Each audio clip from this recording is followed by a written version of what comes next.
The Scottish Tories must drop their obsession with independence if they are to increase their reach and succeed in the 2021 Scottish elections.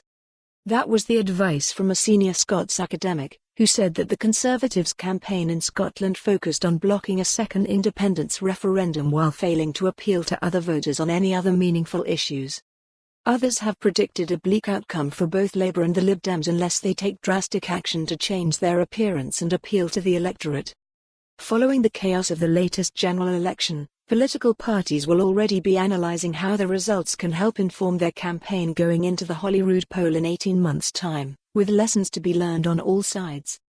Experts say that while Labour debates how to reinvigorate their support, the Lib Dems work out where they went wrong and the SNP decide how to push through a second referendum or hide any governmental failings. The Tories must rethink their campaign entirely. Dr. Malcolm Harvey, a lecturer in politics and international relations at the University of Aberdeen, said, "The Conservatives massively played the no to Indyref 2 card in Scotland. I'm based in Aberdeenshire, and largely in the northeast of Scotland independence was a big issue. They held most of their seats up here. You would drive past fields with big signs showing the Tory candidate, with no to Indyref 2. There was no 'this is what we're going to do for you,' it was all about 'vote for us if you don't want this.' It is a message that they have been hammering since 2015, again in the 2016 Scottish Parliament elections, in the 2017 Council elections and earlier this year in the EU elections." Harvey explained that the results from the general election raised more questions about 2021, and whether the SNP would gain a majority this time. He said, "Looking to 2021, largely the question is whether the SNP can win a majority again or not.